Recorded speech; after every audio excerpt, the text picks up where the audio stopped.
Mano Menezes, Felipão, Rogério Ceni, Abel Braga, Silvinho, Dorival Júnior. Nos últimos dias, vários nomes foram especulados para técnico do Corinthians, mas no vídeo de hoje do canal do Nicola te conto quais treinadores não têm chances com André Sanches. Vou falar também a respeito de Jorge Jesus, que teve um baita tropeço nessa terça-feira lá na Europa, garantindo excelente notícia ao Flamengo. Para completar, informações sobre uma oferta que vem da Arábia Saudita por Edenilson do Internacional, um pacotão de 4 reforços que vai chegar ao Santos nos próximos dias, além de Walter, atacante do Atlético Paranaense, que garantiu com gol no finalzinho 3 pontos fundamentais para o Atlético Paranaense na Libertadores da América.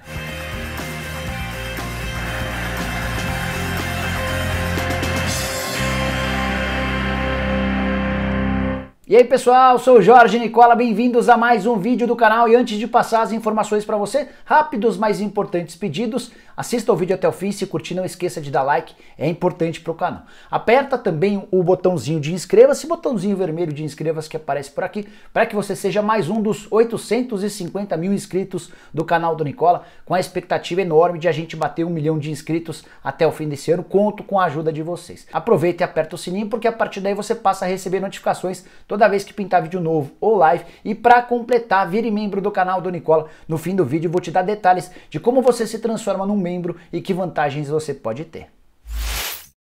Bora começar o vídeo falando sobre a vitória importantíssima do Atlético Paranaense em cima do Jorge Wilstermann, 3-2 na Bolívia, na altitude de Cochabamba, a 2.500 metros do nível do mar. Vitória de virada com gol nos acréscimos, marcado pelo Walter, o Valtão, que fez uma live super bacana aqui no canal, super emotiva, absolutamente sincera, um cara muito do bem, que tem uma série de dificuldades, especialmente com peso, mas que é um ótimo personagem. Ele não balançava as redes há mais de 2 anos, eram 2 anos e 64 dias e o jejum não poderia ter terminado de maneira melhor. Depois de cumprir uma suspensão por conta de doping, ele reestreou, voltou e marcou o gol da vitória. 3-2 a favor do Atlético Paranaense contra o Jorge Wilstermann, que colocou o Furacão na liderança do seu grupo. Nesse exato momento o Atlético tem 6 pontos, assim como o Colo-Colo. Eles dividem a liderança, o Atlético leva vantagem nos critérios de desempate. Terceira colocação tem o Jorge Wilstermann e o Peñarol empatados com 3 pontos cada. A grande notícia para o torcedor do Furacão é que além da liderança, o time ainda no retorno faz 2 dos 3 jogos que restam como mandante. Os 2 próximos jogos são em casa. Se o Atlético fizer 6 pontos, certamente vai a 12 e se classifica. Talvez nem precise dos 6 pontos. Uma vitória e um empate garantiriam 10 pontos nessa fase de grupos. E aí daria para imaginar a classificação do time do Furacão para a próxima fase. E essa vitória na altitude contra o Jorge Wilstermann foi das mais complicadas. O Atlético sai atrás, chega ao gol do empate com o Lúcio. No segundo tempo toma o 2-1 e garante o empate já na reta final da partida com o Christian. O 2-2 até parecia ser um bom resultado. O Serginho, que havia marcado um dos gols para o Jorge Wilstermann, um atacante brasileiro, foi expulso na reta final da partida e aos 46 do segundo tempo o Jonathan cruzou da direita, o Valtão dominou, bateu e marcou o gol que garantiu os 3 pontos para o Furacão. Bora falar agora sobre o Santos, que não teve o mesmo desempenho do Atlético Paranaense, ficou só no empate em 0-0 com o Olímpia, jogo na Vila Belmiro, na reabertura da Libertadores da América. Ainda assim o Peixe se manteve na liderança, foi para 7 pontos, mas desperdiçou a oportunidade de praticamente encaminhar a sua classificação. Nesse momento o Santos tem 7, o Olímpia aparece na segunda colocação com 5 pontos ganhos, o Delfim tem 1 e o Defensa e Justiça tem 0. Vale a lembrança de que Delfim e Defensa e Justiça ainda jogam pela terceira rodada. O Santos, dos 3 jogos que ainda restam, faz 2 fora de casa, vai precisar fazer pontos fora de casa para garantir a classificação. É bem verdade que com a vitória em casa pode chegar a 10 e praticamente selar sua passagem para a próxima fase, mas para ser primeiro do grupo vai precisar fazer mais do que só 3 pontos ganhos. Jogo ruim que o Santos criou muito poucas alternativas, Marinho um pouco abaixo das expectativas, Soteldo até fez um jogo um pouco melhor, mas o Santos não conseguiu se livrar da boa marcação do experiente time do Olímpia, que é para mim o grande favorito a brigar com o Santos pela liderança desse grupo. Aproveitando que eu falei sobre o Santos, queria te contar sobre um pacotão de 4 reforços praticamente garantidos. 3 já estão sacramentados e outro está muito perto de ser contratado. Vamos falar um por um. Primeiro deles, queria te contar sobre o Zé Wellison, volante que pertence ao Atlético Mineiro, foi envolvido na troca que levou o Everson para o Atlético Mineiro. O Zé Wellison já é reforço do Santos, inclusive já está treinando com o time, só não pode jogar ainda por conta daquela questão envolvendo o Hamburgo e a FIFA. O Santos está punido, está proibido de inscrever novos jogadores.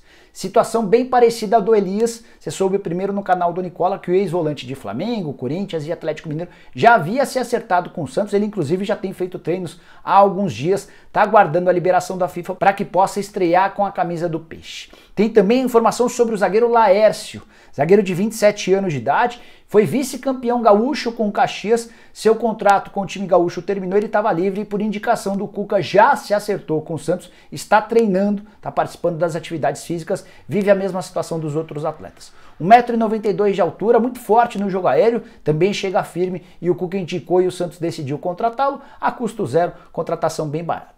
O quarto e último reforço desse pacotão garantido pelo Santos vem do Grêmio, Tassiano, negociações muito próximas de serem concretizadas e a novidade diz respeito ao parceiro que o Santos encontrou para tirar o Tassiano do Grêmio. O Banco BMG topou ajudar o Santos com o pagamento de uma quantia que vai equivaler a quase toda a operação. O Grêmio pedia 2 milhões de euros, o Santos ofereceu 1,5 milhão de euros e o negócio deve ser batido entre esse 1,5 milhão de euros e os 2 milhões de euros com um bom aporte financeiro do Banco BMG. O Santos mais pra frente devolve essa grana e o Tassiano chega com um papel importante. O Cuca entende que ele vai ser fundamental para a evolução do time daqui para frente.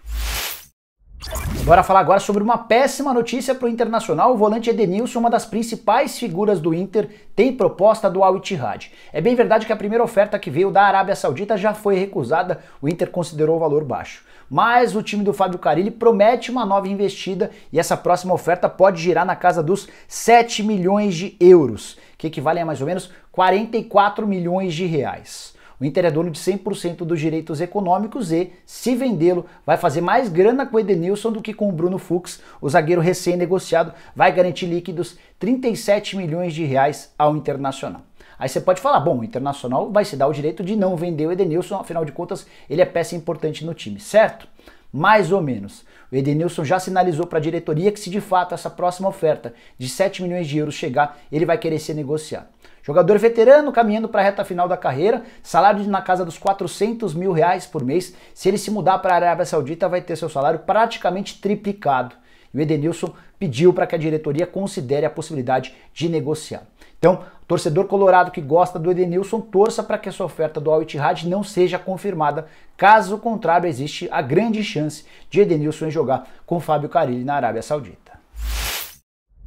Bora falar agora sobre o Benfica de Jorge Jesus, que está eliminado da Liga dos Campeões. O grande objetivo do Jorge Jesus, ao deixar o Flamengo para trabalhar no Benfica, era chegar pelo menos à fase de quartas de final da Liga dos Campeões.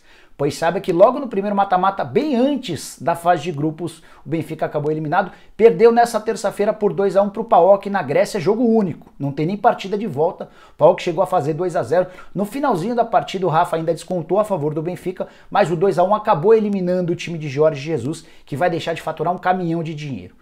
Somente pela chegada à fase de grupos, o Benfica já teria direito a 40 milhões de euros e o presidente Luiz Felipe Vieira contava com essa grana até para fazer mais investimentos e para cobrir parte da grana que já gastou na montagem do atual elenco. Foram investidos cerca de 75 milhões de euros em contratações, só para citar algumas já conhecidas, a do Everton Cebolinha, ex-Grêmio, do Gilberto, lateral direito, ex-Fluminense, além do Pedrinho, contratado do Corinthians.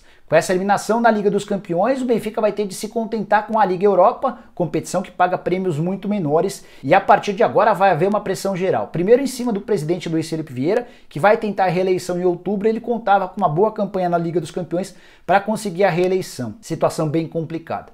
Jorge Jesus também vai ser bastante criticado nos próximos dias, não há a menor dúvida disso. E a boa notícia para o Flamengo é que Bruno Henrique e Gerson, que seguiam na mira do time português, certamente não serão contratados. Conversei um pouquinho antes de gravar o vídeo com um empresário brasileiro que tem excelente relação com os dirigentes do Benfica e ele me contou que sem os 40 milhões de euros da classificação para a fase de grupos da Liga dos Campeões, não há a menor possibilidade de o Benfica voltar a fazer proposta pelo Gerson e pelo Bruno Henrique. Os dois jogadores ficam no Flamengo, uma preocupação a menos pro torcedor rubro-negro daqui pra frente. Ah, e além dessa história de Bruno Henrique e Gerson ficarem, ainda tem um gostinho para os torcedores do Flamengo que ficaram bravos com a forma como Jorge Jesus deixou o Flamengo, esse gostinho da eliminação do JJ, que trocou o certo pelo duvidoso e logo de cara já amargou uma bela decepção. Fechar o vídeo falando sobre as opções do Corinthians na busca por um treinador. Na tarde dessa terça-feira, em entrevista coletiva, o presidente André Sanches admitiu que está em busca de um técnico.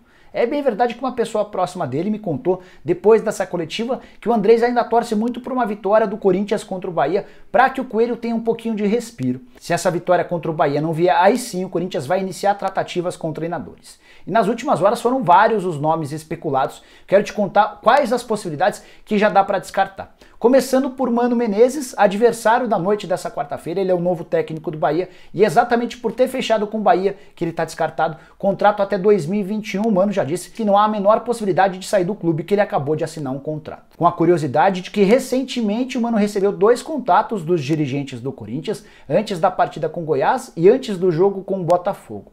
No recado por telefone, esse dirigente do Corinthians disse que se o Corinthians perdesse, ele seria contratado. Acontece que o Corinthians venceu o Goiás e empatou com o Botafogo, o Mano se cansou de esperar e acabou acertando com o Bahia. Então, descartemos o Mano, partimos para outro nome que está sendo bastante especulado, Felipão. Conversei com o presidente André Sanches antes de gravar o vídeo e ele disse que há uma rejeição muito grande do torcedor do Corinthians em relação ao nome do Felipão, por todo o histórico que ele tem no Palmeiras, até por isso vou me dar o direito de também descartar.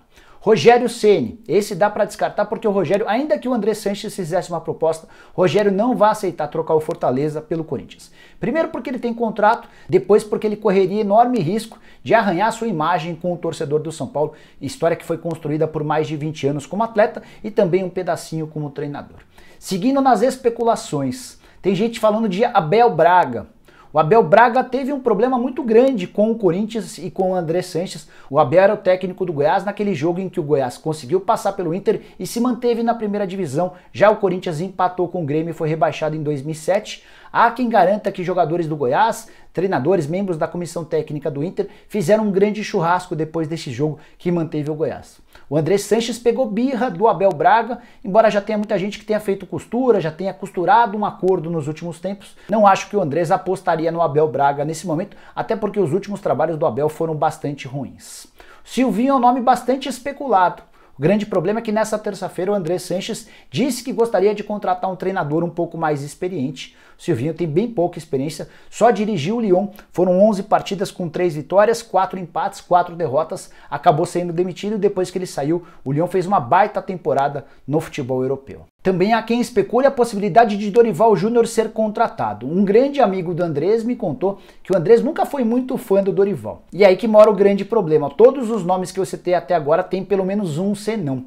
E aí restam bem poucas oportunidades pro Corinthians, principalmente depois de ter perdido o Mano Menezes. O André Sanches se viu numa baita encruzilhada a partir do momento em que demitiu o técnico Thiago Nunes. Ele já entendeu que vai precisar contratar um treinador para dar respostas, até porque tem eleição para presidente marcada para 28 de novembro, e se o time não estiver respondendo, se o time estiver na parte de baixo do Campeonato Brasileiro, certamente a eleição do Duílio Monteiro Alves vai correr enorme risco. Bom, pessoal, eram essas as informações que eu queria trazer para vocês. Espero que vocês tenham curtido o vídeo. Deixem um like por aqui. Quem ainda não se inscreveu no canal do Nicola vai resolver esse problema agora mesmo. Só apertar esse botãozinho vermelho de inscreva-se. Aproveita e aperta o sininho para ser notificado toda vez que eu fizer vídeo novo ou live. Para fechar, queria pedir para você virar membro do canal do Nicola. Vou deixar na descrição desse vídeo o link. Você clica lá, escolhe um dos 5 planos que a gente disponibilizou para você, que varia de acordo com o seu bolso, com a tua capacidade. Os planos todos têm vantagens. Por exemplo, basta ser membro para participar do bolão do Nicola, que vai dar ao vencedor uma camisa oficial do seu time do coração. Você também tem direito, independentemente do plano, a participar da liga exclusiva do Cartola FC, que dá R$50 por mês para o vencedor de cada mês lá na liga. E aí tem planos exclusivos com participações em lives, para receber informações via WhatsApp em primeira mão, enfim. Dá uma olhada lá, tenho certeza que você vai curtir e se puder, não deixe de virar membro. Beleza? A gente se vê em breve. Tchau, tchau!